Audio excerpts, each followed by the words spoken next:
Hello, I'd like to welcome you to the first introductory video about Gemasign and its product called Retina. Retina is a device that we developed in order to help retail jewelers or gemological laboratories identify gemological material, gem material. Of course, it isn't limited to just jewelers or laboratories.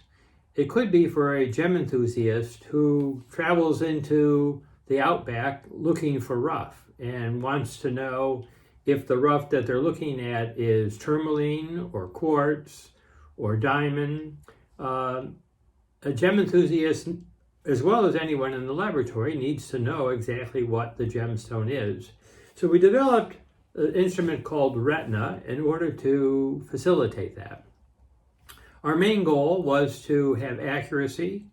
We wanted to be sure that you could get the right result out.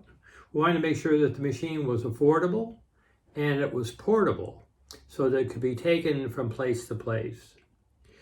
The main objective we felt was achievable by combining the concept that in normal terms, gemological gem ident is accomplished by using a series of different machines that have different types of light sources.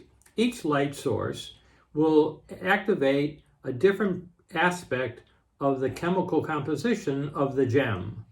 And knowing what results to expect for different kinds of gems will tell you if the gem you're looking at is a diamond or it's a ruby or it's a piece of glass.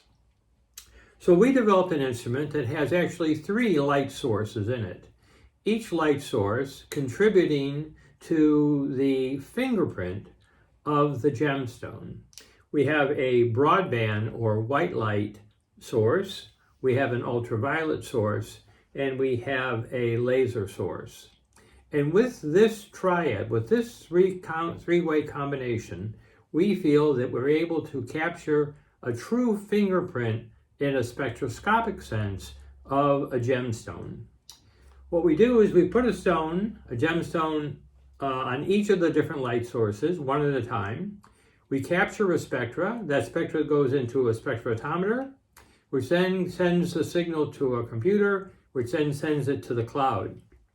Once we have all 3 light sources on one particular stone, in the cloud, we have an in-house written algorithm, AI algorithm, which analyzes each of the 3 spectras and compares it for the best match of any single stone in our library for the 3 curves, the 3 spectra that are associated with each stone in the library.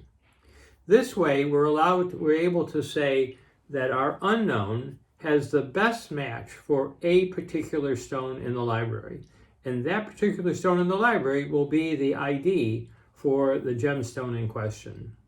We currently have about 20,000 spectra in our library, which represent about 1,700 different gemstones.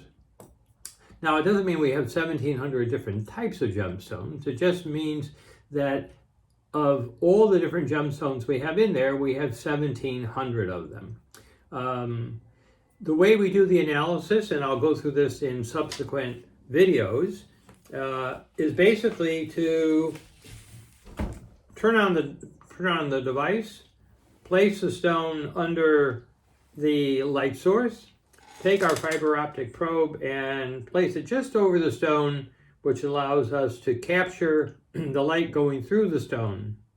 That light, again, is transferred through the fiber optic into our spectrophotometer, computer to the cloud.